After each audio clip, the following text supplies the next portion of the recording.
Marahing kinundina ng bansang Amerika ang palagiang maling pagmamaniobra ng mga barko ng China sa sakyang pandagat ng Pilipinas. Ayon kay U.S. Ambassador to the Philippines, Mary Kay Carlson, hindi nila suportado ang mga papanganib na ginagawa ng China sa Pilipinas na nagdudulot man ng kapahamakan sa mga Pinoy na nasa ayungin at pagkasira ng mga barko ng Pilipinas. Nalugat ito ng magpalitan ng bintang ng ating bansa at China kaugnay na kung sino ang nagpapalala ng tensyon sa West Philippine Sea.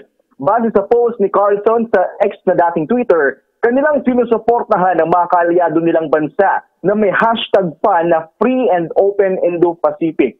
Samantala, matatandaang sugatan ng isang sundalong Pinoy matapos banggain ng barko ng China at Pilipinas, magkaroon ng banggaan ng barko ng China at Pilipinas sa karagatang bahagi ng Ayungin Shoal noong Lunes. Isaiah Mirapuentes, Newslight. I-like, follow, at share ang Newslight Facebook page at YouTube channel. Huwag palampasin ang mga balitang dapat ninyong malaman. Let's reach more people for the glory of God. Follow na!